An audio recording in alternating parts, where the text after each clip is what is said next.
Hello, my name is Marcus. I'm the compiler of a collection of therapy quotes entitled 1001 Windmills of the Mind, a collection of quotes taken from what's called the psychodynamic or the psychoanalytic perspective, which long ago, as I understand it, was called philosophical medicine, because this perspective seeks to enhance or enrich or constructively augment or raise our awareness, our self-awareness toward our inner child of the past. The aim being to be our own caring witness, right? To understand how we as children coped with massive anxiety. That lays the ghosts to rest, so to speak. Because painful memories are in the unconscious, it's timeless in the unconscious, it's primary process thinking, it's archaic, it's timeless. But if we lend our adult consciousness to ourselves, the theory is that when the ghosts are laid to rest, they become ancestors, and the feelings, the persecutory feelings, the anxiety, those feelings around it are then available for us to feel. I feel, therefore I am. Right? But if there's too much psychic pain, emotional pain, mental pain from the childhood trauma, we're afraid of our feelings. Therefore, we're afraid of ourselves. Right? So what do people want? What are we looking for? Right? We're looking for ourselves. And recently we played that pop song by the band Cheap Trick, a song called Voices. In the beginning of the song, the lyric is, "You never knew what you were looking for until you heard the inner voices of your inner child," at different times. The inner child when they were born, the inner child at the age of 1, 2, 3, and so on. That means we reconnect with ourselves. Right? If we can reconnect with ourselves, right, the inner child of the past, our inner child, us in other words, our memories, we, from the point of view of our memories of ourselves as a little child, we like that. In other words, the little child is looking for the adult us. And in that same song, the inner child was saying, "Hey there, I'm looking for you. Can you be there for me? And it's me again," that kind of thing. So it's a very good song. If you're not familiar with it, it's called Voices by the band Cheap Trick, a rock band.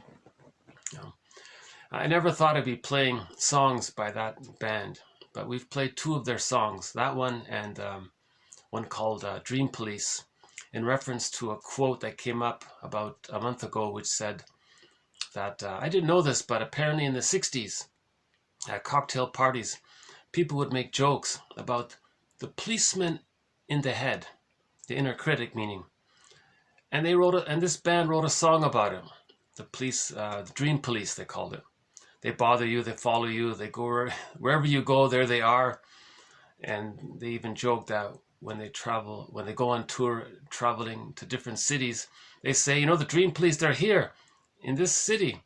Then they're in a different country. We're here in Germany, but the Dream Police, they're here following us.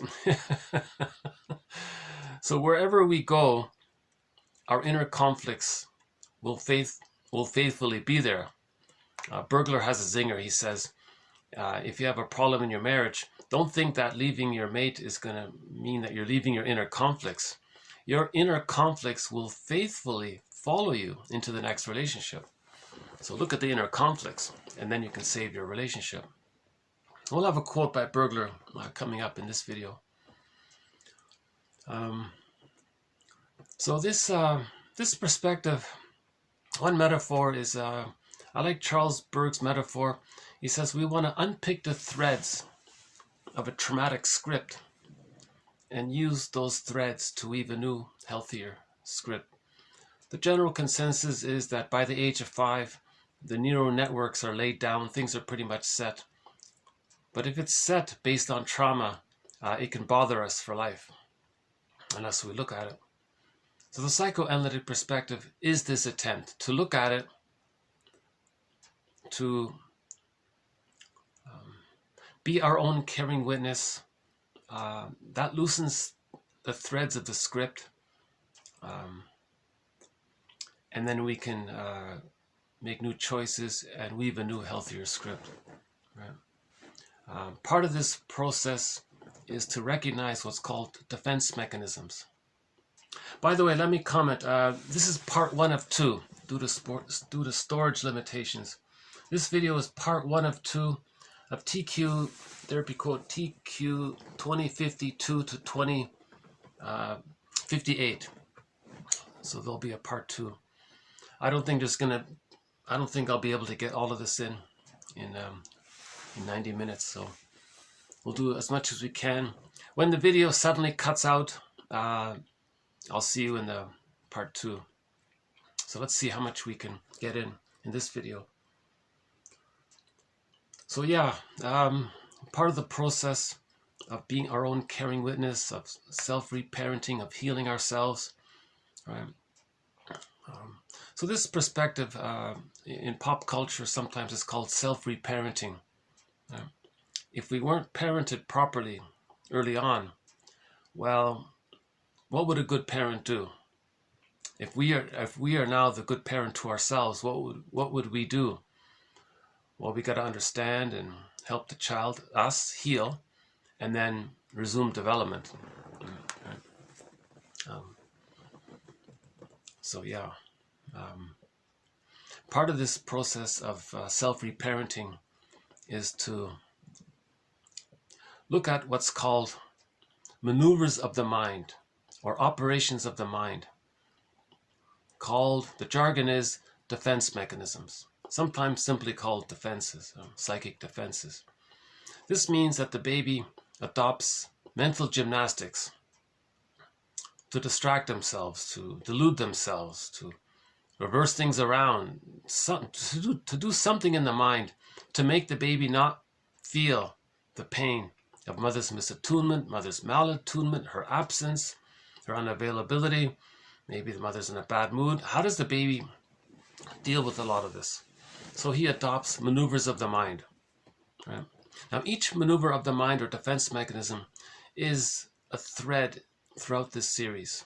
So we have a thread on what's called the moral defense, one that's called splitting, one that's called identification with the aggressor, another one on projection, another one on projective identification, another one on reaction formation, another one on and so on.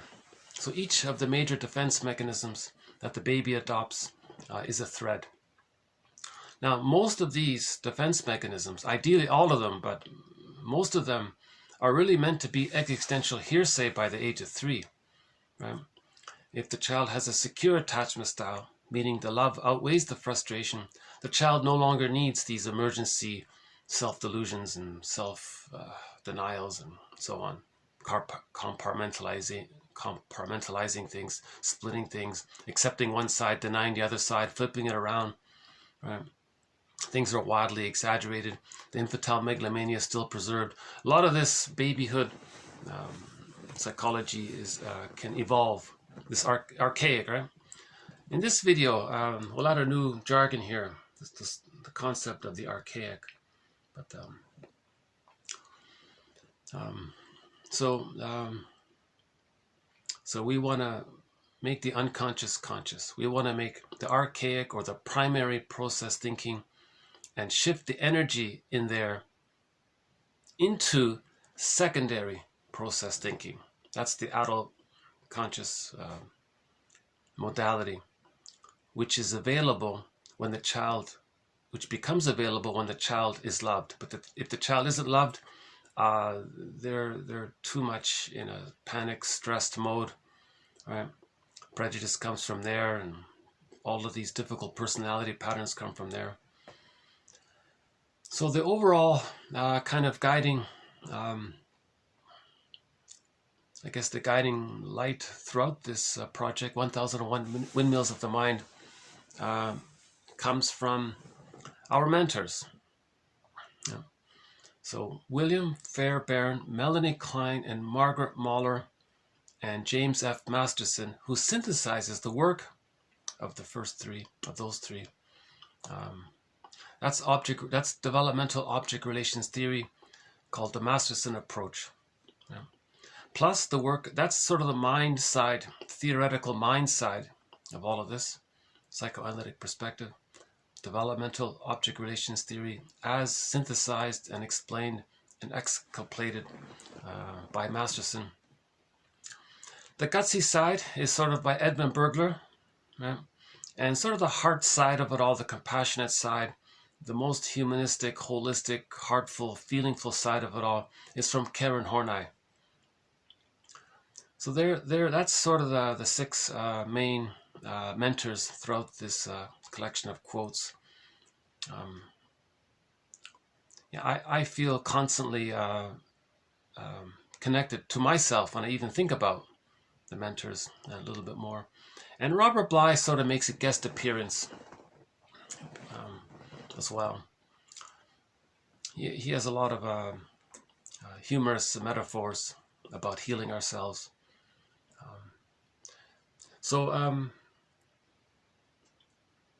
Okay, maybe I'll just begin with the first quote here. I mentioned Fairbairn as one of our mentors, so we'll begin with one of Fairbairn's quotes. Actually, it's not directly a quote from him, but it's a quote from one of his students. So this student of his did a pretty good job describing one of the key concepts of Fairbairn's theory called the endopsychic structure. Right? So again, object relations theory means the internalization of interpersonal relationships. So the baby has an interpersonal relationship with their mother. The baby internalizes it and creates a map within. An endopsychic structure, an architecture of the unconscious. It's like a theater there. It resembles the mythology story, a fairy tale story. So Fairbairn advanced the idea of how do we create some jargon around this internal theater. Okay, fairy tales and myths describe the internal theater. Now, fairy tales and myths, the main motifs of them is the psychological pattern around a traumatized psyche. The main psychological pattern is splitting, goddesses and demons. Right? That's the archaic world, right? Primary process thinking. So just briefly, a part of it is when the baby's nursing, if the mother's misattuned or unavailable, the child's terrified, of course. He has no concept of time. If the mother's not available when he's hungry, he thinks he might be abandoned or something. He doesn't understand time. So now the baby's concept of himself and the baby's concept of his mother, in the beginning it's just the breast or the breast mother, it's blurred, it's fused, it's symbiosis. He doesn't know where he ends and his mother begins. So if the baby's enraged, he just automatically assumes that this otherness, the breast part of him, it might be an extension of him, it might be him. We don't know exactly what the baby's thinking. But this fusion there, the theory is the baby's going to think that the mother, the breast mother, this giantess in the nursery is angry. If he's angry, she's angry. Now, if the baby's enraged and terrified, then the mother's enraged and terrified, right? Now, the baby wants to take in. If that's not happening, it's being rejected. Maybe it's because the giantess wants to take him in. If he wants to take in, maybe the mother wants to take him in. So there's a book called So the Witch Won't Eat Me. And in Hansel and Gretel, the witch wants to eat the children. That's what that means. It's a projection of the child's needs. The child wants to eat in mother's milk, take in mother's milk and her soothing and her loving connection. The child wants to incorporate and experience, take in the experience with the mother, right? And make it a part of him. The child wants to incorporate or interject the mother. Now he can automatically think that the mother wants to take him in. because of the fusion there. He doesn't know where he ends and his mother begins. So what he thinks, he assumes his mother thinks that. Maybe it's like, that's the theory. So in the archaic mind of the baby, he's relating to a devouring monster, a devouring giantess, bad witch or something, right? Now, how does he nurse? How does he just take in even just the basic milk if he thinks that he's relating to a devouring monster? How does he feed? Now, he's bonded to this devouring monster, but he can't admit it. He can't accept that. He's got to feed. To survive, he's got to feed. So how does he feed if he's got to relate to a devouring monster? He deludes himself. He creates this hallucinatory fantasy that he's not bonded to the mother, who he believes is a devouring monster. He'll just fantasize or hallucinate that he's bonded to a loving, supreme, divine goddess. Right? So there's the splitting. Good breast, bad breast. So he's related to the bad breast, the persecutory breast, but he'll hallucinate that he's related to the idealizing, nurturing, soothing breast.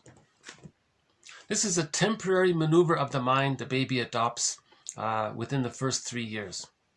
If this doesn't get resolved, in the template, in the blueprint, in the schema, in the core conflictual relationship theme, the CCRT, in this internal working model, in the endopsychic structure, in this inner map model that the baby, it's called internal object relations world.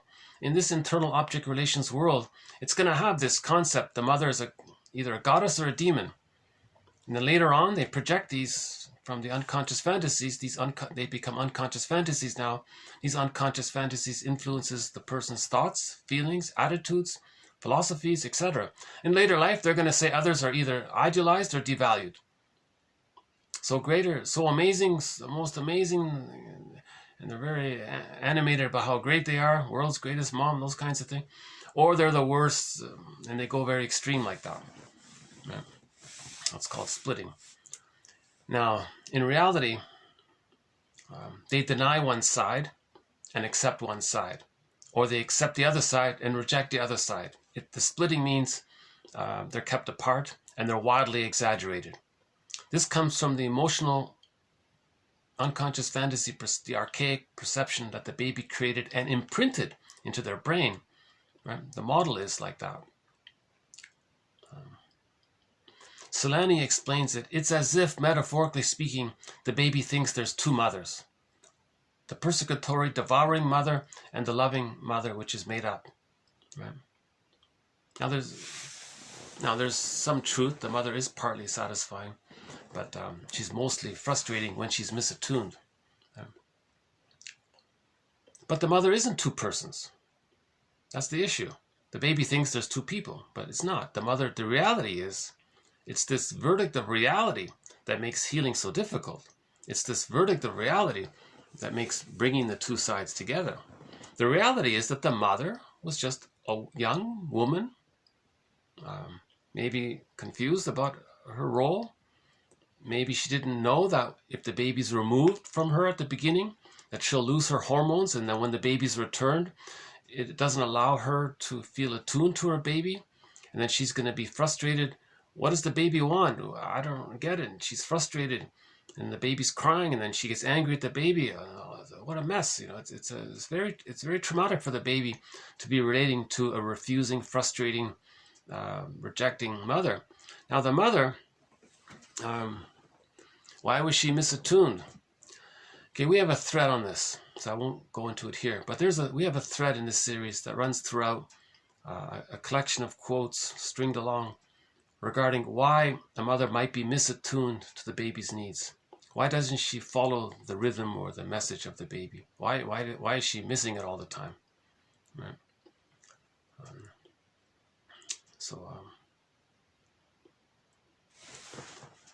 Yeah. Okay. So there's okay. Back to the internal theater here. So back to our first quote here.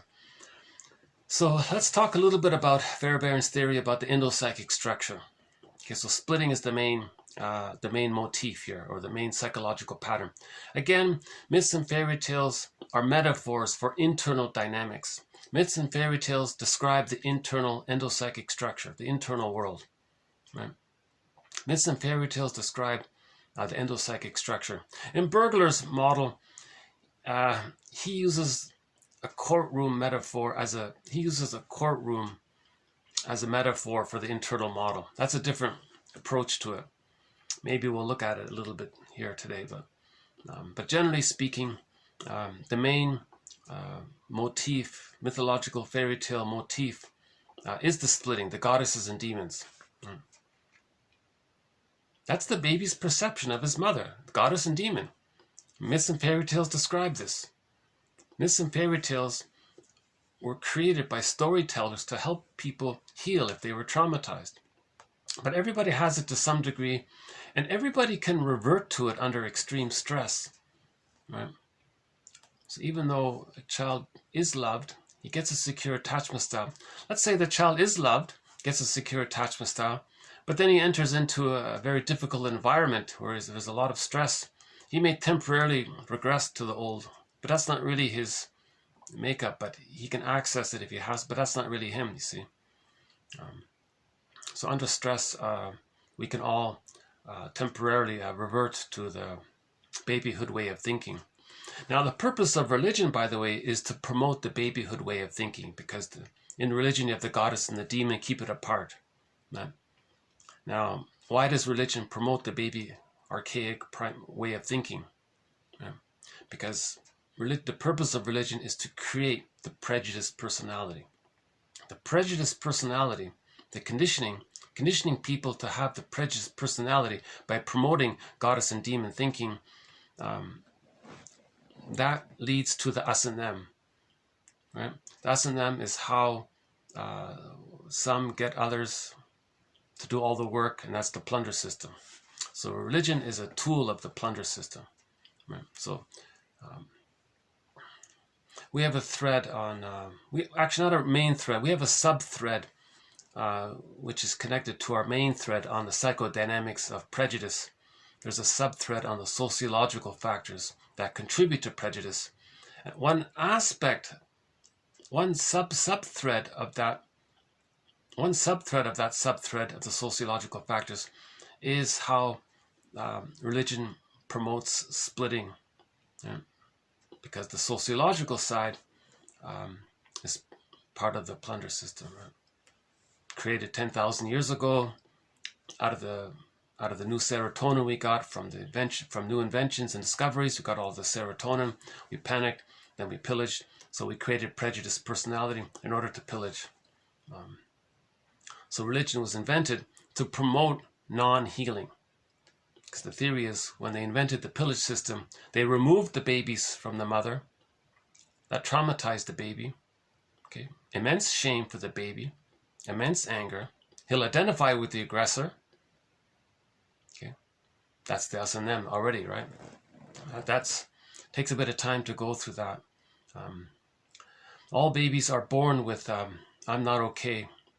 The theory is shortly after birth, at some point in the first few days even, the baby's going to think he's not okay and mother's okay. But that's temporary. That's called the moral defense. But if the mother's chronically misattuned or malattuned, he gives up the I'm not okay, you're okay mindset, and he adopts his mother's mind. Because he lost his mind, he accepts his mother's mind to be his own mind. Now his mother's mind was this fake, she was okay. He adopts this fake, she is okay for his mind, then he says he's okay. Now when he says he's okay, he's going to say others are not okay. Now when he says others are not okay, he means himself. Because his true self is repressed. When something's repressed, in order to not... The theory is when something's repressed, there's what's called projection. He sees what he can't accept about himself onto others. That's called projection. Then he says he's okay, others are not okay. That's a replay of the mother's relationship with the baby, where she, from the baby's perspective, the mother thought that she was okay and he wasn't okay, and he's adopting that, but his unloved self is seen onto others. That takes a while to go through. So we have a thread on what's called identification with the aggressor. That explains that.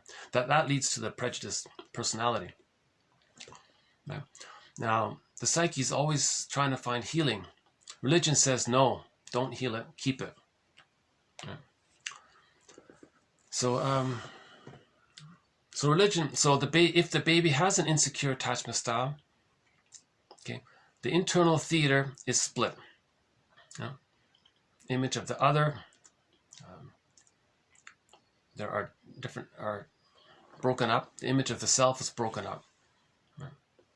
In normal, natural, healthy development, the image of the mother is whole, one person, ordinary person, differentiated from the self as an that's I'm okay, you're okay.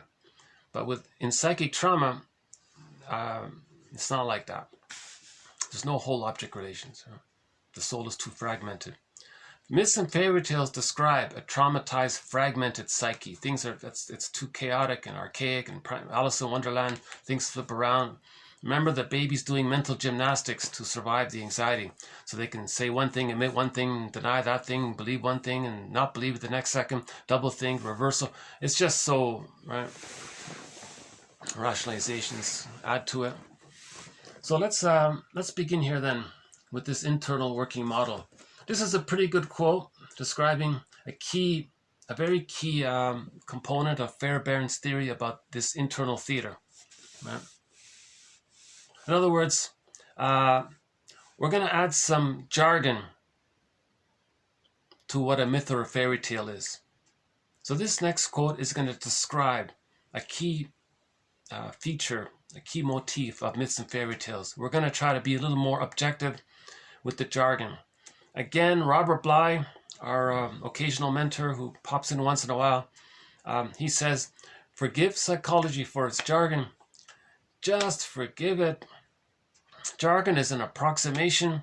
These are all working hypotheses. We're just trying to get into the ballpark of understanding ourselves. Okay? The theory is if we can put words to what we couldn't feel, it's called symbolization. It helps the psyche to metabolize and digest it, so to speak. Then we can accept it. Once we accept it, it becomes part of our personal narrative, part of our personal history. Then we come into ourselves once we know our story. So another metaphor is we're looking for our story. Yeah? We're trying to heal disassociation, infantile amnesia, and so on. Okay, the first one here. Okay, so, again, forgive psychology for its jargon. The term antilibidinal ego, okay, refers to the split off and repressed ego structure related to the rejecting object, okay, sometimes called the internal saboteur. Okay, environmental failure. Okay, that's the mother misattunement, environmental failure. The object, okay, the mother, is then defensively split into three objects. So we've got the unrepressed central ego, that's our consciousness, partly conscious and attached to the ideal object, the ego light, the ideal object. Now this conscious side of us represses the other two objects. Okay, so the mother can be exciting, but when she's exciting, she's rejecting. Okay, so very often the mother promises to meet the child's needs, and then the child experiences a disappointment. So the mother is an exciting mother, then she's a rejecting mother. Promising, rejecting, something like that, right? Now together, with the aspects of the ego related to them, okay, so we've got the libidinal ego related to the exciting object, and the antilibidinal ego related to the rejecting object. Okay, so these are subsidiary egos. In other words, the mother within has a little mind, put it that way. Now the antilibidinal ego attached to the rejecting object and unrelentingly hostile to the libidinal ego reinforces the central ego in its repression of the libidinal ego. So let's see if I can partially I'm only going to be able to partially explain this. I'll update this. So,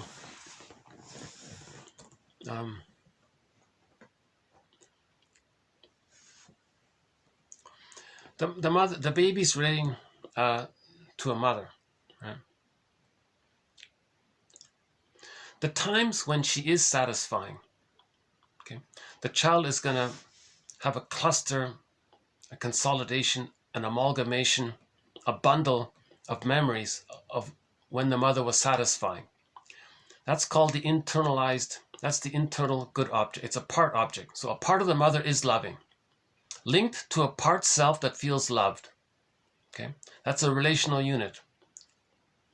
Part mother that's loving, linked to part self that's loved. So that's a relational unit. Now sometimes the mother promises to meet the child's needs. That's the exciting part of the mother, or the alluring, or the tantalizing, or the enticing side of her, linked to a part self-representation that feels allured and enticed and excited and all that. Okay. That's another relational unit. Now, side by side with the exciting, or the alluring, or the promising, the enticing aspect of the mother, right away it's going to trigger on the rejecting side.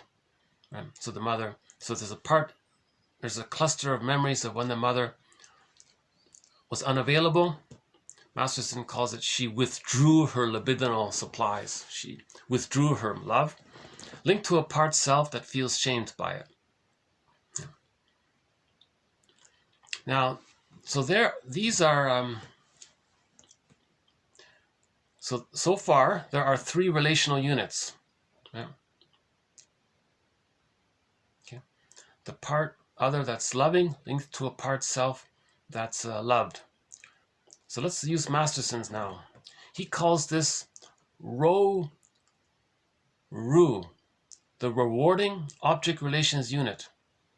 RORU.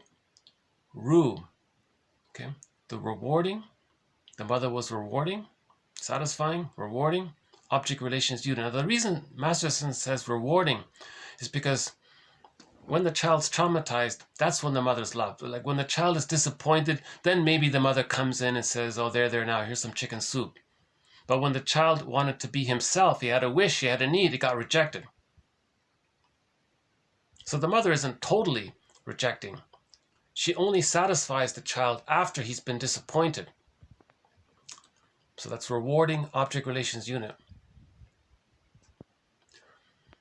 Okay, so again, we're talking about a traumatized psyche. We're talking about an insecure attachment style where the frustration with the mother outweighs the love with the mother. Okay, now this is split off, right? So in the fairy tale, that's the goddess, and a link to a child that's loved and satisfied and soothed and happy, and so on. Happy child and a beautiful mother, something like that. But it's small. It's there, but it's tiny. It's distant, and it's separated. It's separated from the enticing and the rejecting side of the mother. So the alluring mother can be some seductress in a myth or fairy tale, linked to a part self that feels immense feeling allured. Odysseus listening to the sirens. Okay? Now, if Odysseus listened to the sirens, he would be rejected. So we know the story of Odysseus, what happened to the sailors when they listened to the sirens. That's a symbol for the rejection. He loses his feelings, his wishes get squelched, right? So there's another relational unit. The alluring one, the seductress one, linked to a part self that feels immense hope and excitement about getting their needs met. Okay? So think about the baby at the breast. Mother, I'm hungry. I'm very looking forward to being satisfied by you. So he has a lot of excitement and anticipation. Mother's on the phone. Oh, rejected. Now there's an image of the mother that's rejecting. Now that's the devouring monster. So there's an image of the mother as the devouring monster or the bad witch, linked to a part self that feels shamed, despised, unloved, humiliated, and so on. So these 2 relational units together under the umbrella of the WORU, withdrawing object relations unit. Okay. So we've got the rewarding object relations unit that's split off, that's the one side. Then we got the WORU, the withdrawing object relations unit. Now the withdrawing object relations unit is subsplit into seductress, enticed self, the mother that's the side of the mother that's exciting, promising, linked to a part self that feels immense hope. That's okay, and then the rejecting and feeling rejected. So together, that's the WORU. Fairbairn splits the WORU into those two relational units. Right? Now, each of these internal objects have a mind of their own. Subsidiary ego. Each of them has a mind of their own. Now, the rejecting, the devouring monster character has a mind. That's the antilibidinal ego. Right? The antilibidinal ego is hostile towards the libidinal ego. Okay, so the child has hope for their needs. It gets squelched. So the libidinal ego, the part of the mind that our unconscious wishes, put it that way, our unconscious wishes, the libidinal ego. Libidinal means life force. Again, Fairbairn says life force is object seeking. So when the baby comes out of the womb, he's not looking for just some plastic bottle and some synthetic powder or whatever. He's looking for his mother. Life force is object seeking, meaning the mother. Yeah. He just doesn't need some powder. When he's born, he's expecting his mother. Right? Okay, so this now the mind of the devouring monster. Okay. Fairbairn, early in his writings, he gave the nickname the internal saboteur, because if the child had a wish, the devouring monster would sabotage it. Right? Now he calls it the anti-libidinal ego. All this means is that the child in the beginning had a wish, "Mommy, I'm hungry, where are you?" It got rejected. It's just a replay of this. Okay, when there's a trauma, there's repetition compulsion. It's like a broken record, a Sisyphus. It's just a replay of this. So we're just trying to be aware that we're replaying the disappointment. The wish, then the rejection. Okay, so the wish is the libidinal ego. That's the unconscious mind within us that wants to have a need met, linked to our unconscious fantasies. We can have daydreams around it. In our night dreams, we can dream getting what we need. That's sort of a compromise, because in real life we're not getting our needs met, so we sort of settle for some compromise in our. Okay, now the mind, Now the other side, the WORU, has a mind as well. But for the time being, we're just sticking to the withdrawing object relations unit. Now, our actual conscious mind, okay, is linked to an image of the mother that can heal all of this. So we're looking for a perfect mate or something. No one can do it, but our conscious mind is linked to this perfect mate. Now, whenever we don't get this perfect mate, you see, this internal activity is going on. But we're never going to get this perfect mate. No one can be the perfect mother to correct all this. It's impossible, right? You can fantasize all you want, being fused with the goddess in the sky. It's not going to work. It might trick you for a minute, and you get serotonin from the momentary blip of safety there. But that's not healing. We're trying to heal the psychic structure. The psychic structure, like this, as just described, that's psychic. That's constant pain. Right? Berger calls this constant pain. He has a jargon for this constant pain. It's called the libidinalization of this pain. So pleasure is mixed in with the pain.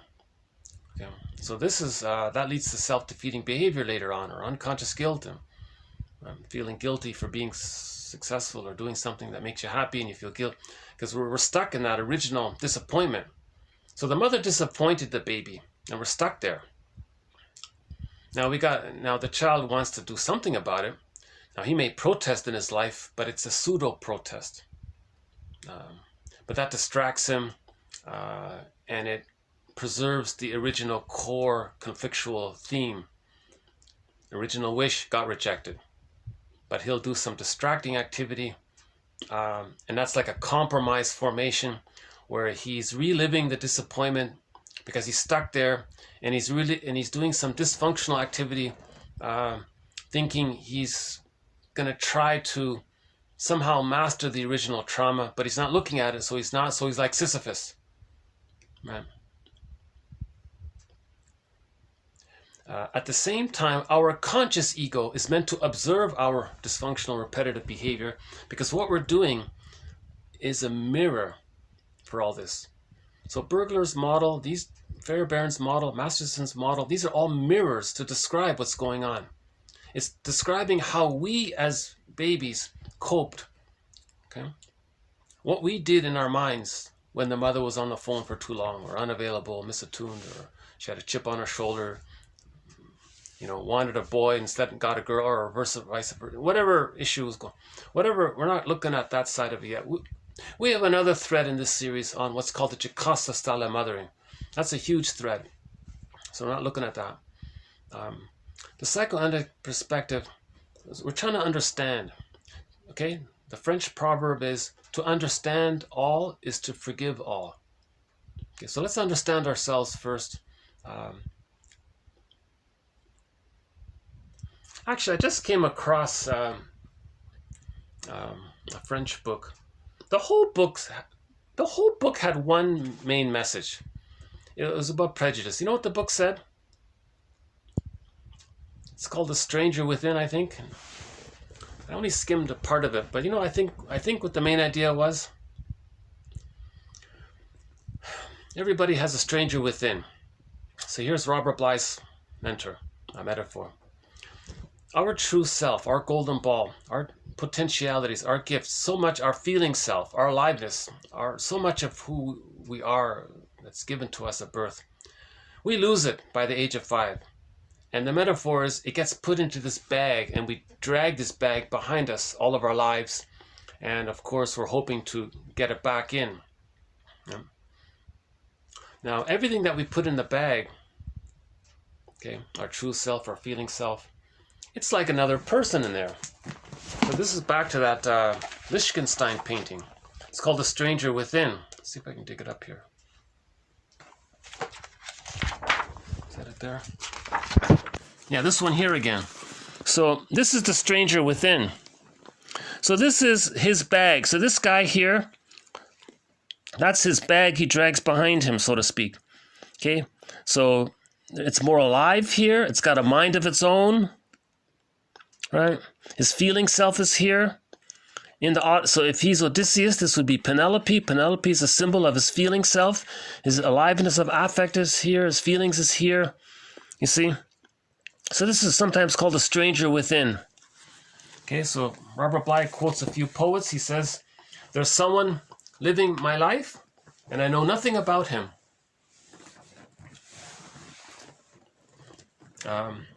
There's someone who walks with me, who's not like me, but who is me. Okay, sometimes called the alter ego. In literature, it's the motif of the double.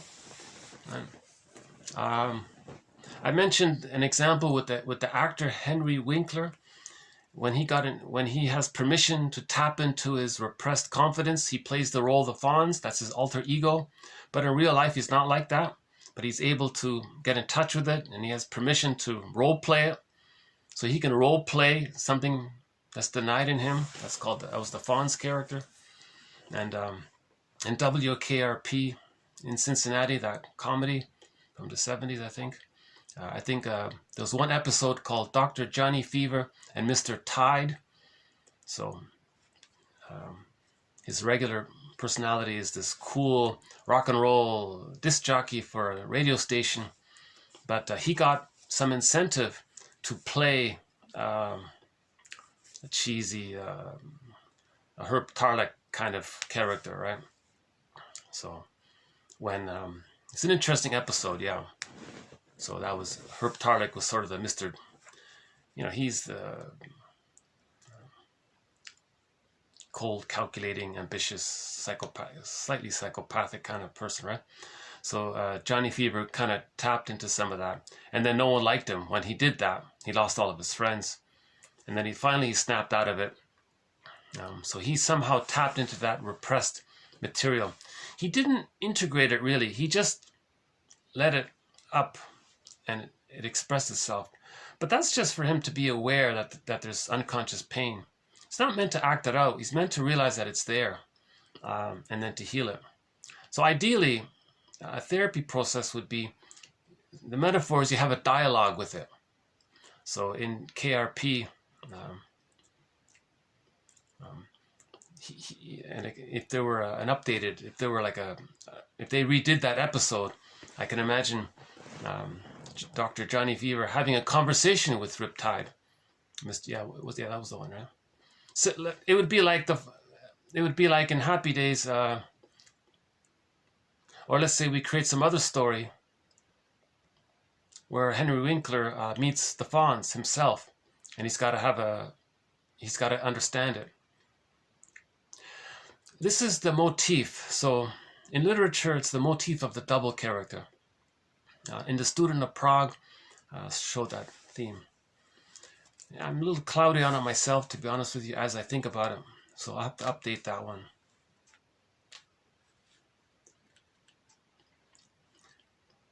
You don't want to act out something that's repressed. You want to be your own caring witness. But in theater, but in literature and TV shows and stories, and that's a way to recognize it so that we can notice its existence. So we're looking for ourselves, right? So to know thyself means to know the stranger within. So back to that French. Hold on a sec. What are we doing here? No? Okay.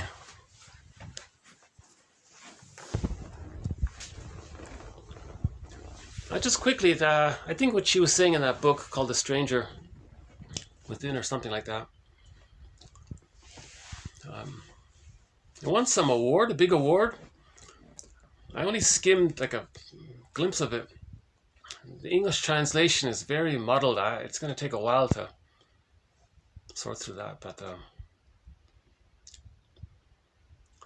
I think the gist of it was, it reminded me of one of our quotes in our collection. We have a quote that says, if you want to heal prejudice, know yourself. Once you know yourself, prejudice is gone. Because if you don't know yourself, that means you're projecting that stranger within onto others. Now that stranger within, you're afraid of it. That's why it's repressed. But when something's repressed, you see it onto others. Now, if you can't accept it about yourself, you're not going to accept what you see about yourself onto others, so then you don't accept others. That's prejudice. But if you know yourself and you accept it, then you're not projecting all of this archaic, frightening material onto some innocent other. So you want to heal prejudice, you know yourself. Right? And that's what she was saying. She was saying that this material we project onto others, and because we don't accept it in ourselves, we're not going to accept seeing this in us onto others, and that leads to the feeling that people, the innocent others, are so strange and unfamiliar. What is all this? Well, it's unfamiliar about yourself. So get to know yourself, and then you calm down and heal prejudice. I'm okay, you're okay is the normal development, right?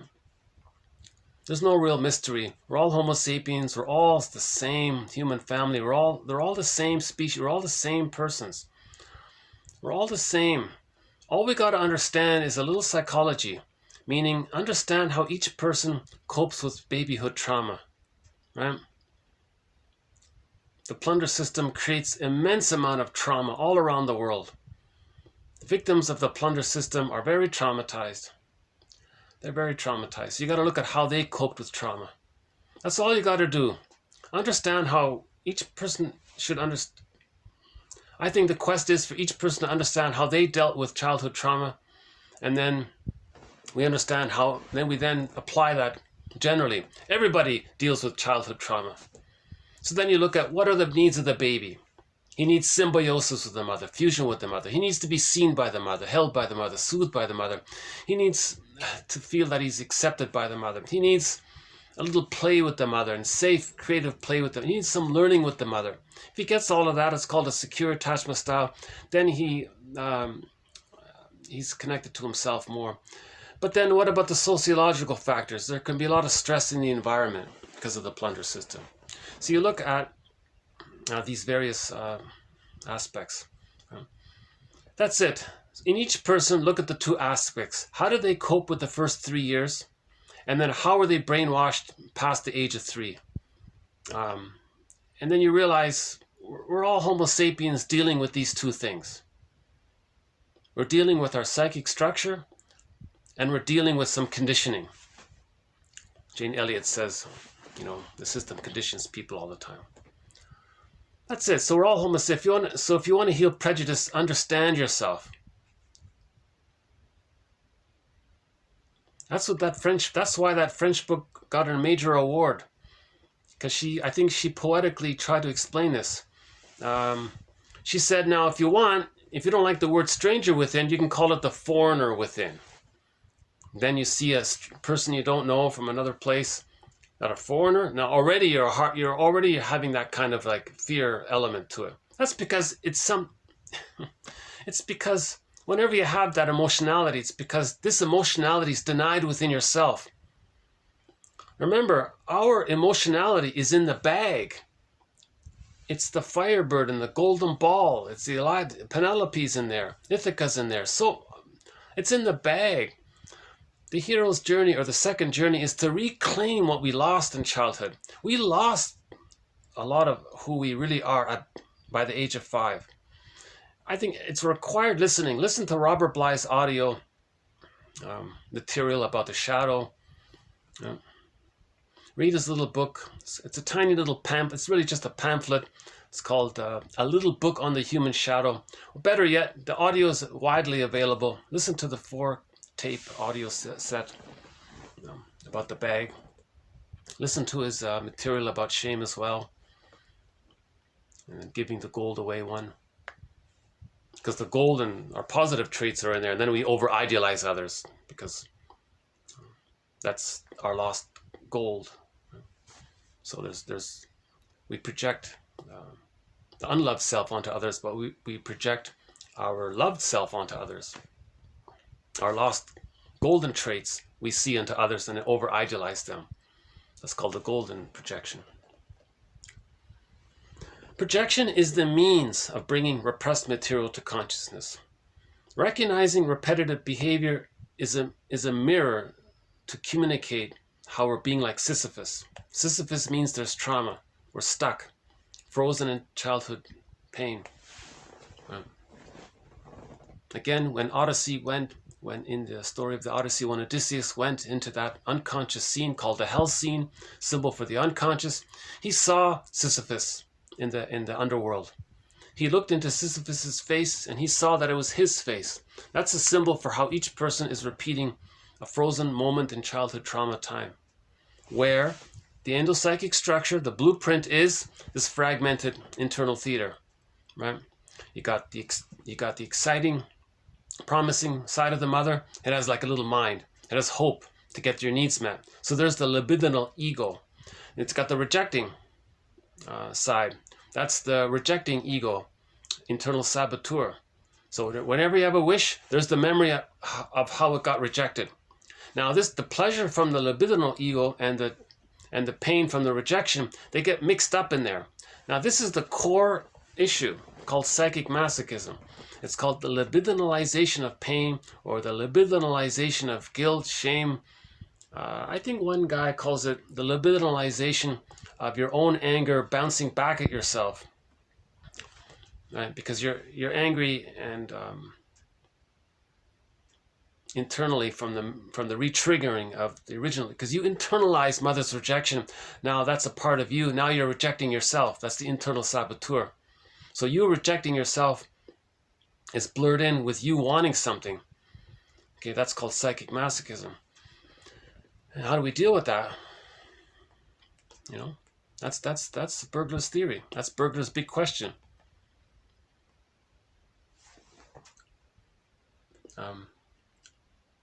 Bergler, by the way, got a picture of him here. So this is Bergler, by the way, one of our mentors. I found him in the Dictionary of Psychoanalysis. Okay. Okay, Edmund Bergler. He was the director of Freud's clinic in Vienna from 33 to 38 and the author of The Basic Neuroses. That's just one of his books. He has 24 books and 300 papers. And one of his main points is what's called the libidinalization of displeasure. The pleasure in displeasure phenomena or pattern or principle or whatever we call it. How do we deal with this? That's the big question.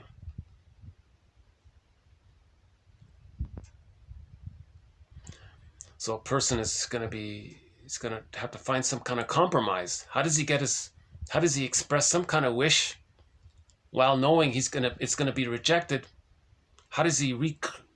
What compromise can the person create? So whatever dysfunctional lifestyle he creates in his outer life, that's the compromise. Masking the pleasure in displeasure principle, psychic masochism.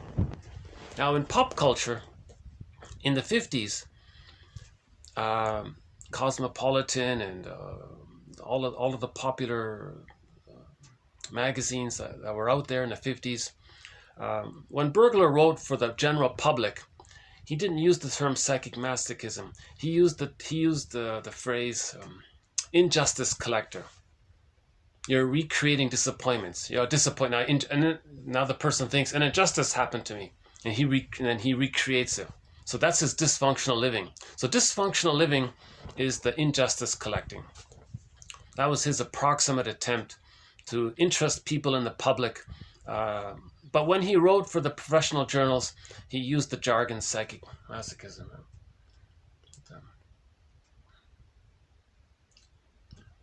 So let's okay. So in other words, our internal objects have minds of their own. They have minds of their own. Subsidiary egos. We have our conscious ego. But all of these little minds within, they're pretty powerful. We don't want it to be so powerful. We want to empower our conscious mind. If we heal the reason the unconscious minds, some people call it subpersonalities, right? Or inner parts, or whatever you want to call it. Subpersonalities, I think a lot of people call it. The reason they have such strong minds is because there's a lot of... It's timeless. The babyhood pain is timeless.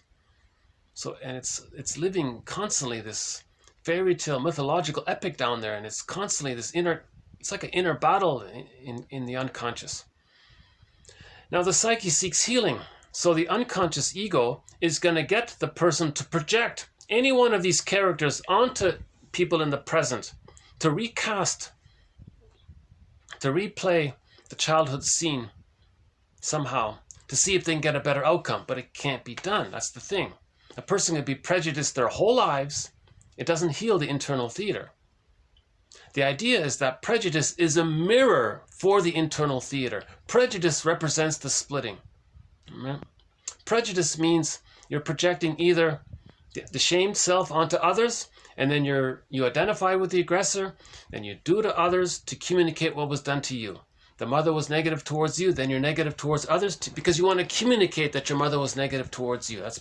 That's a mirror to show the conscious ego that your ego, of the splitting. So prejudice is the means of bringing awareness to splitting. Seeing prejudice is like a mirror for the person to know they're still using splitting. The goal of therapy is to bring the two sides of the mother together. It's called facing unconscious ambivalence. This is the heart of it all, facing unconscious ambivalence. The mother was partly loving, okay? Plus you consider the fact that she would have been more loving if she could have, but she couldn't, so she didn't. But she would have if she could have, but she still was loving despite the fact that she couldn't. So she was partly loving. She would have done better if she could. But the reality is she was mostly frustrating. Now that we can't accept, that's the unconscious ambivalence. Now through the to understand all is to forgive all. So if we understand this, we bring the two sides together and we amalgamate the two sides of the mother. So the part representation of the mother that's loving, the part of her that's enticing, the part of her that's rejecting, they all come together to form a whole image of the mother. That allows differentiation. When there's differentiation, okay, that means we get the key out from under mother's pillow because we created a mother's pillow. The image of a mother's pillow is a circle, it's round, it's whole. We have to create this wholeness. Okay, so the understanding creates the wholeness, then we find the key. The key opens the cage in the unconscious, then we get the golden ball. Okay, so in the story Iron John by Robert Bly, the golden ball is in a cage, but the cage is locked. We need the key. Where's the key? It's under mother's pillow, but there is no mother's pillow. We have to find mother's pillow. That's a symbol for understanding her. Then we feel some relief. A lot of ahas are there. Things make sense. Okay, that's the past.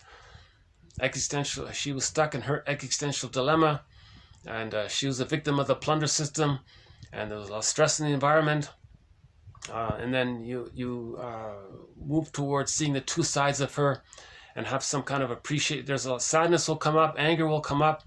Okay, so so this is called the working through process. This whole journey of bringing the two sides together, that's called the working through process, right?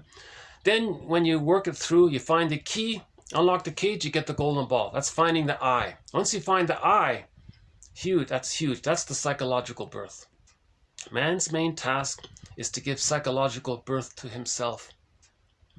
Once with the psychological birth, then the person has access to the real self part of the self with various capacities as discussed in previous videos.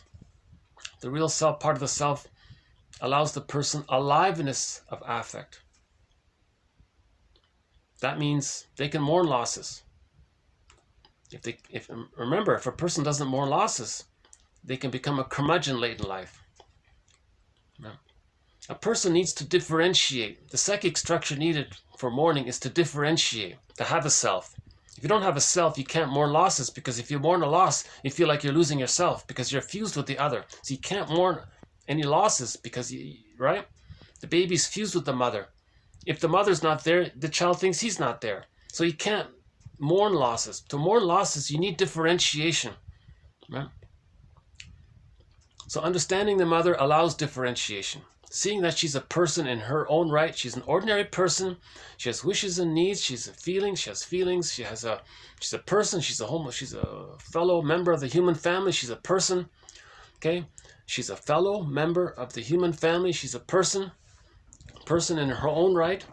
Nature's greatest miracle. Each person is nature's greatest miracle. Okay, have some appreciation about that. Okay, it's called Ubuntu. We find our humanity in each other's humanness, or vice versa. Okay, so then, and then when we differentiate, we have access to the real self. Okay, again, the real self allows the person to know their interests, and then a person can express their interests, and they feel pleasure from that. The real self, part of the self, allows the person to make I statements, to be vulnerable. That allows for intimacy. The marriage becomes like fine wine. the person doesn't make I statements, the marriage becomes like sour milk. Generally speaking, right? So that's not a bad quote, actually.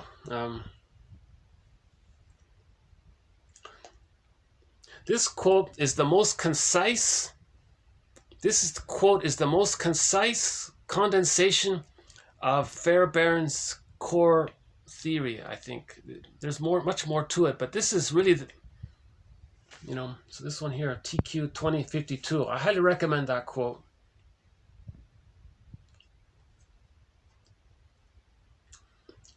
Okay, let's move on to TQ 2053. This next quote relates to our thread on anxiety. Now, although anxiety is sort of assumed throughout the whole collection of quotes, more or less, we have a thread that specifically openly talks about what anxiety is. So we'll add one more quote to our thread on anxiety. Okay. So when the newborn baby begins to perceive their mother, they are unable to distinguish temporary absence from enduring loss. Again, key point here. When the baby begins to connect with their mother, they can't tell the difference between her being on the phone and him being abandoned abandoned by her. He can't tell the difference. Thus, from the moment the mother is lost sight of, the baby behaves as if they are never going to see her again. Can you imagine the terror of that? How would a baby feel? Can you imagine how a poor little baby feels? The baby behaves as if they are never going to see her again. Wow. So he's very scared. Object loss provokes psychic pain, while anxiety is the reaction to the danger associated with that loss. Okay? So anxiety is associated with this loss. Okay? In its various forms, object loss becomes the prototype of later anxieties. Okay, for example, fear of real self-activation, fear of losing your spouse, etc. The prototype of anxiety, okay, so here it is, the baby's nursing, so the breastfeeding baby, the suckling baby's states of distress in the absence of their mother. This again later gets transferred into other areas of the person's life. So again, anxieties means you're afraid and you don't know why. Okay? You feel scared but you don't know what it is. Because you don't know what it is, you feel this anxiety. What is this anxiety? So one theory is it goes all the way back to when the person was trying to nurse with the mother, and she used the bottle and the schedule and missed a tune and or she was absent. Baby was in the crib and crying themselves to sleep. Those kinds of things. So that is recorded in the brain. It's timeless. This can get transferred into other areas of life. For example, if the person has a wish for something else, it can trigger that original wish for the mother. So he's afraid to ask for he's afraid to feel his wishes because it'll trigger the rejection. Or if he does get married later on and he's afraid to lose that person, it can be very dramatic because it triggers the original loss. So there can be a lot of anxiety around that. So one theory is about anxiety is that it's connected to the fear the baby has, thinking that the mother is about to abandon them. The baby thinks that he's going to be abandoned if she's not there. He can't tell. He doesn't get it. He has no concept of time. He has no hippocampus. He has no storage of conscious recollection. He doesn't think to himself, oh, it's okay. She's on the phone. I'm sure in 10 minutes she'll get off the phone and She'll be there. I can wait. He doesn't have that kind of thing going on. He needs it now. He wants it now. And he's right. The baby needs to have their needs automatically met because humans come out of the womb too early. The mother has to provide an extended womb for the baby. It's called the stage of social symbiosis. The mother is the symbiotic object for the baby. Okay? Unconditional love for the baby by the mother. She's attuned. Again, we have a thread on what can help the mother to be attuned. If the baby's removed for too long and comes back too late, it can break that, and then she's never attuned to the baby.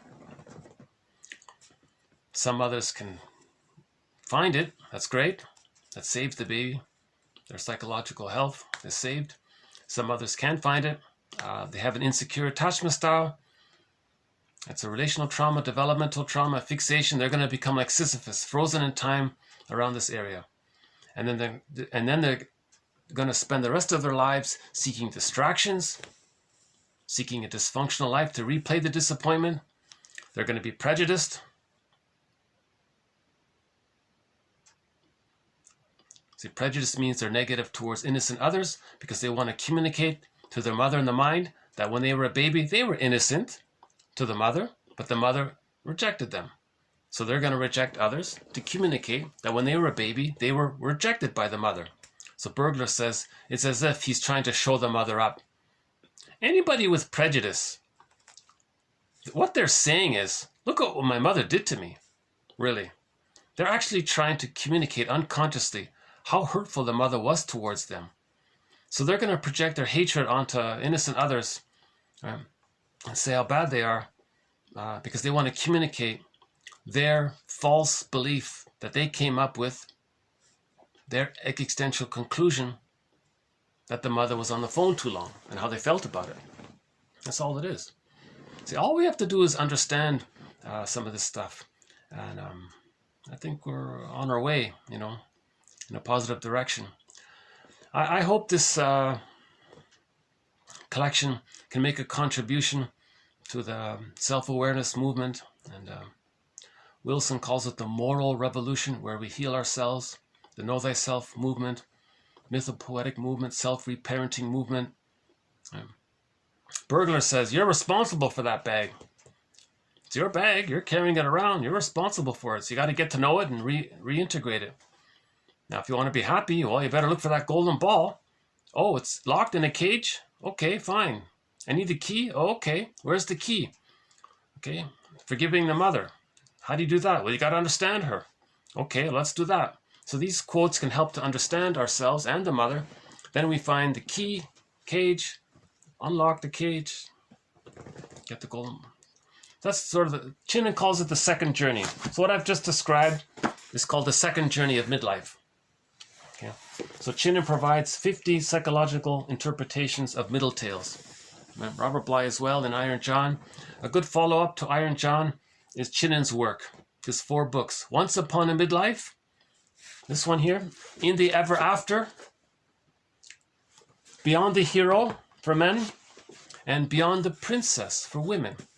But that one, Beyond the Princess for Women, he renamed the book. He calls it Waking the World.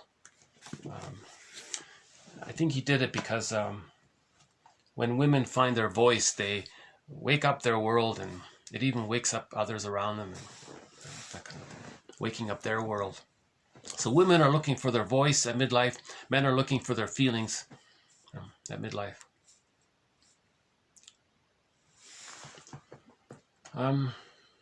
Okay, so that's the one on anxiety here. The next 3, we'll go back to our mentor. One of our mentors, Edmund Bergler, I showed you a clip of him. So the next 3 quotes will be from this gentleman here, from Austria. Moved to New York in, what was it, late 1930s? Okay, never mind about that. So here's 3 from Bergler here. Neurosis is a disturbance of the unconscious. Okay, that's one of his zingers there. Neurosis or dysfunction is a problem Okay, I have a confession here. He actually said disease, but I don't like that. He was writing in a very technical sense. Like, he's a medical doctor, so he, in a scientific way, he thinks neurosis is a disease of the unconscious. Let's just keep it in layman's terms. Neurosis or dysfunction is a disturbance of the unconscious. It's trouble of the unconscious, right? A confusion of the unconscious, a disturbance of the. I'm not sure what the best word here is, but I think if we say neurosis is a disease, I'm not sure how to bridge it really. But anyways, neurosis means there's something wrong inside. There's something going on inside. It's a fairy tale down there in the unconscious, right? Goddesses and demons and flipping and morphing and distorting, and it's too much of a fairy tale in there. It's called archaic. It's primary process thinking, like dream world thinking. It's okay, baby way of thinking, right? The baby's traumatized. Neurosis means the baby's traumatized, and this is recorded in the memory, something like that. So dysfunction comes from babyhood trauma. That souvenir of childhood is universal. Okay? Only the quantity varies. So everybody has psychic masochism. Okay? So remember, the child had a wish, that's pleasure. It got rejected, that's pain. It gets mixed in there. That's called psychic masochism. The pleasurization of the displeasure pain that came in, and it's stuck there like a broken record. It's called the libidinalization of pain, guilt, shame, hurt, whatever you want to call it. I'll play a clip, time permitting. I'll play a clip from somebody he calls it the libidinalization of the child's anger against himself. Because the mother anger at the baby, he takes that memory and it becomes a part of him. Now it's him being angry at himself. So he takes pleasure in him hurting himself. That's called psychic masochism. That's the core of it all, right? That's what we don't want to face or look at or deny or air out. We have to air this out. We have to have a lot of compassion for ourselves now. We need a lot of compassion for ourselves to air this out, right? This is a tough one, right? Okay, so this is a souvenir of childhood. Bergler is a little humorous sometimes. He's a little playful in his writing, so that souvenir of childhood is universal, only the quantity varies. Now, a small amount of it is called a neurotic tendency or a peculiarity. So we might say it's kind of normal. But this word normal, that's a pompous word covering, well, let's just say not too neurotic. If you're normal, he says, well, then you're not too neurotic. That's what he means by normal. Now, for larger doses of the identical stuff, okay, psychic masochism, the term neurosis is applicable. Thus, the difference between emotionally, quote, healthy and emotionally ill is quantitative, not qualitative. It's a question of how much of it. Still, as an 18th century philosopher correctly observed, there is a point where quantity changes into quality. Okay, so the quantity of these self-damaging psychic masochistic tendencies represents the great divide between manageable and unmanageable neurotic traits. Psychic masochism, okay? The broken record of unwitnessed painful childhood memories, so that's mine there, constitutes the lifeblood of neurosis, and all other later on, layered on top, libidinous, pseudo-aggressive rescue stations. Okay, this is the mess you create in your life. That's a rescue station. That's only a camouflage or a hideout from the basic infantile conflict. Okay, now this psychic masochism is sometimes called the pleasure in displeasure pattern. In pop culture, when he wrote for the public, like Cosmopolitan, he calls it injustice collecting.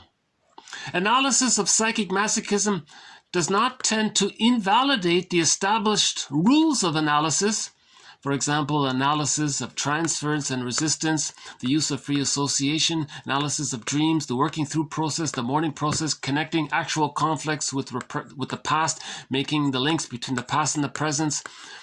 Okay, psychic masochism merely adds another component. This is right on. Okay, so this is right on. Right on. This people don't appreciate this. So this burglar's theory about psychic masochism is kind of like the missing piece. It's an added component that's overlooked. It's kind of like the elephant in the inner room. It's kind of like the elephant within that we're not looking at. It's called psychic masochism. So what's this? What's the elephant in the inner psychic room that no one wants to look at? Burglar named it. This inner elephant is called psychic masochism. The pleasure and displeasure principle. Again, mother rejected the baby. That becomes an internal object. This internal object continues to reject him. Now, because it's a part of him, he's rejecting, we say he's rejecting himself. He has a wish, then he rejects himself. He has a wish, he rejects himself. That's very painful. Ouch. Just imagining it, I feel a little upset just imagining this dynamic. So here's where we have to, okay, Masterson says, when we look at some of these theories, we're building a part of us called the witnessing ego, or strengthening our conscious ego. That's going to strengthen the part of us that feels supported in our healing journey. That's a new relational unit. We want to strengthen this new relational unit. Okay? That's the second journey. As we strengthen this new relational unit, the split images come together. The two split sides come together. Okay? So the coin, okay, the third side holds the two sides. Okay, that thin, narrow side of the coin has three sides. That third side holds the two sides. Okay, so we want to build this third side so it can hold the two sides. Right? So let's play that clip by Burglar. He did quite a good job here. This is the only material on the internet about Edmund Burglar here. I'm just going to play a part of it, and I'll leave the rest for the viewer to watch. So let's spend a few minutes on this one here. I think he did quite a good job here. Okay, this one it's going to take a few times to go through it. I'll just do it once here.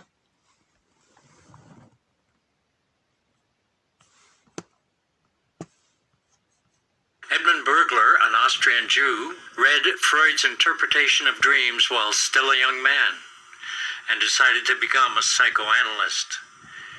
He was the assistant director at the Vienna Psychoanalytic Clinic in Austria in the 1930s.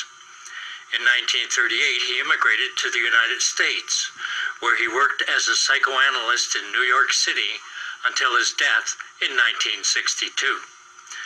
Dr. Burglar produced 24 books and some 300 papers.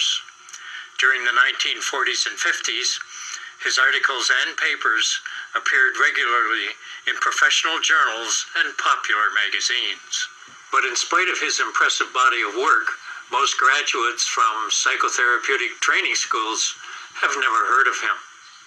Much, if not most, of the books written about contemporary psychoanalysis or psychotherapy don't mention him.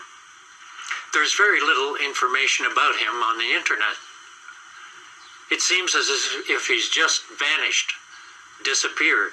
But he has something extremely important to tell us about ourselves, about who we are, how we're made up.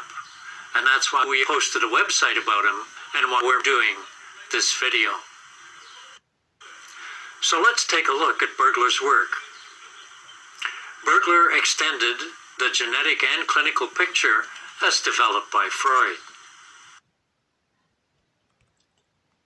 Okay, so this jargon, the genetic picture and the clinical picture, that just means the earliest formation of it. Like it's like a psychological genes, but it's not genes. It's not about genes. Nothing to do with biology. I don't know why they call it that. It's very confusing. forgive psychology for its jargon. So in the jargon, when they say the genetic picture, they mean the origins of the psychological occurrences that took place, that got imprinted on a broken record, like that, the original trauma, put it that way. That's the genetic picture. How do we describe this original trauma where we're stuck? That's the genetic picture. Then the clinical picture, they mean how it gets expressed, how we see it, how it's lived out, how it's shown, how it's demonstrated, how it's put into this mirror for us to see the genetic picture. So the clinical picture is a mirror to see the genetic picture, put it that way.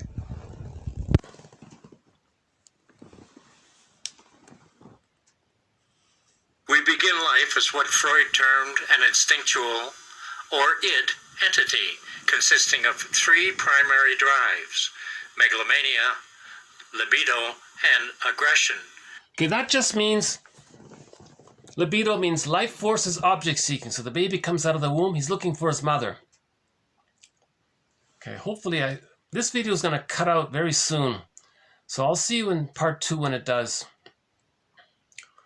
That's too bad. Yeah, let's see how much we can get in here. So that libido means the child's life force. He's alive. What's he looking for? He's looking for his mother. He's looking for the breast. Right? He's expecting. He has an innate expectation for his mother, the breast mother. Often they say the babies nurse right away when they come out. The cord should stay, barring special emergencies and exceptions. The cord should stay. The placenta stays. It's called a natural birth or a lotus birth. The baby's nurse. You want to preserve the continuity of the womb life. So the baby's looking for his breast mother and to be held to still be in the womb. He still wants skin-to-skin contact with mother's warm body, right? So that's libido. That's pleasure. He's looking for that.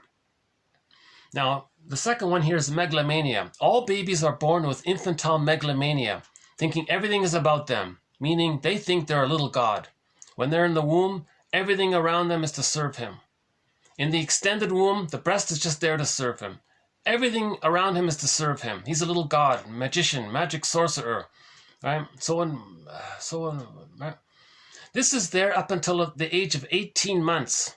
Now, if trauma takes place before 18 months, a person can still be living with infantile megalomania, and they can spend the rest of their lives trying to gratify it. That's called a narcissistic pattern. Okay. Now, the third part here is the child has a natural response of being angry if he doesn't get his love needs met. So this is the origin. The child has life force. He thinks it's all about him. If he's disappointed, he's angry. Sounds pretty simple, right? So that's the start of it. Which vary in intensity and degree in each of us. An infant is by default megalomaniacal. By default. As he cannot yet differentiate a world apart from himself. Okay, so there's the infantile megalomania, because in the womb, he doesn't understand. The theory is, we don't believe that he has a concept of himself as being a separate person, knowing that he's inside his mother's womb. So he just thinks it's all about him. So there's this innate infantile megalomania. And this only finally gets resolved with love. If he is loved, he can let it go. If he's not loved, he still clings to it. If he's not loved, he takes refuge in it. That's the problem. You see? Bergler says a lot of people are still taking refuge in their infantile megalomania. One of his quotes is, cynicism gratifies infantile megalomania. And there are many ways to gratify infantile megalomania. We all have it. Again, it's a question of, we all have this. It's a question of quantity. How much of it, right?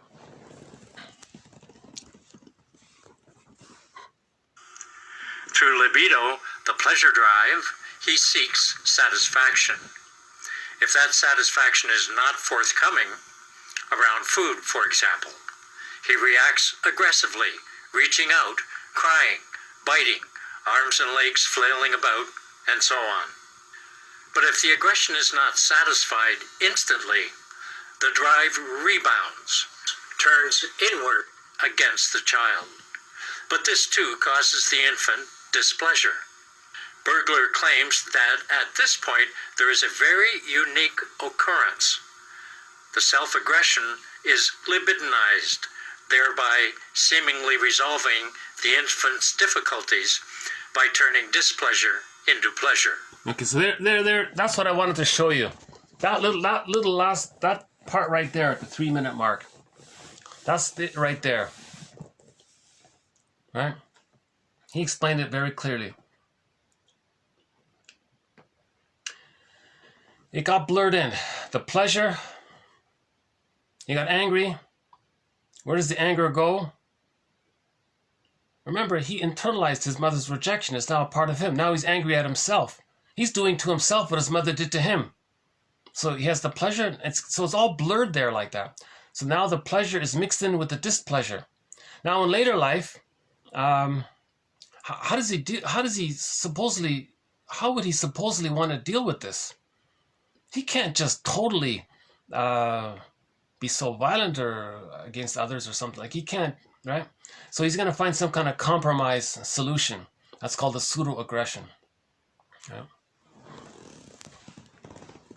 Burglar called this libidinization of self-aggression psychic masochism, which... Okay, so this is the libidinalization of his own anger towards himself. He's libidinalized it. He infused his own pleasure into the pain of him hurting himself. Replaying the mother's hurt on him. Because when there's trauma, there's repetition compulsion. It's a cycle. So he's doing to himself what his mother did to him. It's as if he might be saying to his mother in the mind, look, mother in the mind, I'm hurting myself because because that's what you did to me. What I'm doing to myself is what you did to me. I internalized you. Right? Because I'm trying to master this relationship, this painful relationship with you. That's why I internalized you, see if I can heal it or fix it or get a better outcome or resolve it. But come on, mother, I'm not your therapist. I can't heal you. Why are you parentifying me? Some mothers parentify the baby. Some mothers want the baby to heal them. That's called childhood parentification. So this is what's going on. This is what's going on here. Right? Let's just repeat that last bit there. He said, occurs in the earliest oral stage of development. Libidinized, thereby Burglar claims that if the aggression is aggressively reaching through libido, okay. The pleasure drive, here's the key. He seeks satisfaction. Okay, here it is right here. If that satisfaction is not forthcoming, around food, for example, he reacts aggressively, reaching out, crying, biting, arms and legs flailing about, and so on. But if the aggression is not satisfied instantly, the drive rebounds, turns inward against the child. But this too causes the infant displeasure.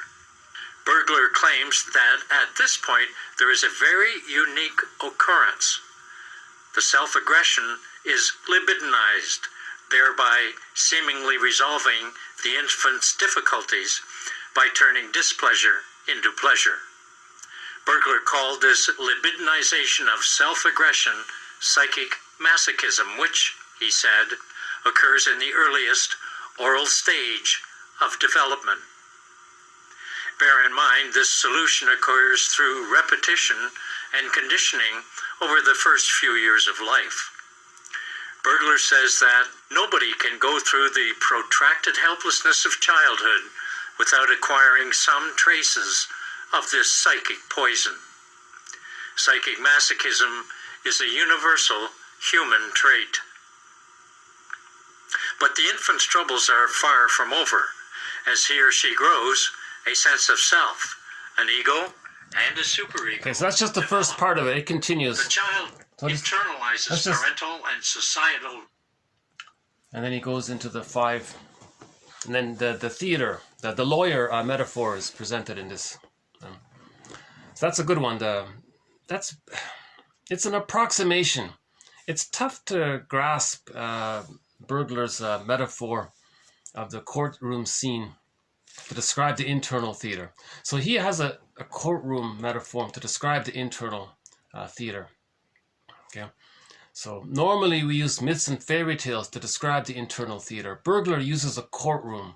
He's trying to make it more contemporary and all that. It's not bad. Burglar's the only one that's talking about this, you know. I'll just leave it at that.